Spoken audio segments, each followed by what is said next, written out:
بسم اللہ الرحمن الرحیم۔ شروع اللہ کے نام سے جو بڑا مہربان نہایت رحم والا ہے۔ ہمیشہ اس وقت بولیں جب آپ کو احساس ہو کہ آپ کے الفاظ جو آپ کہنے جا رہے ہیں آپ کی خاموشی سے زیادہ خوبصورت ہیں۔ انسان کو ہمیشہ اپنے سے نیچے دیکھنا چاہیے۔ اوپر دیکھنے سے احساس کمتری کا احساس ہوتا ہے، جبکہ نیچے دیکھنے سے انسان اپنے رب کا شکر گزار بنتا ہے۔ پوچھا گیا صبر جمیل کیا ہے جو آپ آیا تم آزمائے جا رہے ہو اور تمہارا دل کہہ رہا ہو الحمدللہ۔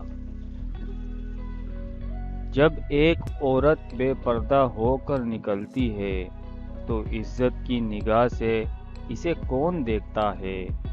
جب فرشتے ہی لعنت کر دیں پھر انسان کے اندر تو شیطان ہے۔ خود اندازہ فرمائیں کس کس کی گندی سوچوں کی محور بنتی ہے۔ انسان دوسرے انسان کو جو سب سے بڑا تحفہ عطا کر سکتا ہے وہ وقت ہے۔ اس سے قیمتی تحفہ اور کوئی نہیں ہو سکتا۔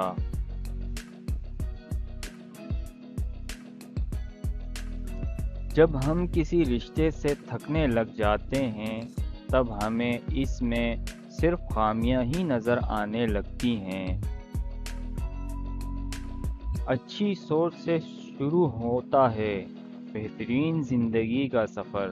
بے شک میرا رب وہ ہے جو مجھے آزماتا ہے، پھر سنبھالتا ہے، پھر آزماتا ہے اور پھر سنبھالتا ہے۔ حضرت حسین رضی اللہ تعالیٰ عنہ فرماتے ہیں کہ حضرت ابو بکر صدیق رضی اللہ تعالیٰ عنہ ارشاد فرمایا، تم لوگ جھوٹ سے بچو، بے شک یہ ایمان کو دور کرنے والا ہے۔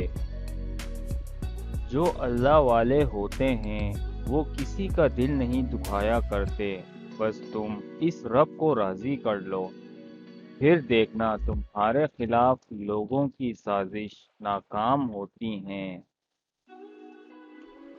جب تم دوسروں کے دکھ مٹانے لگو گے تو تمہارا درد اللہ مٹائے گا۔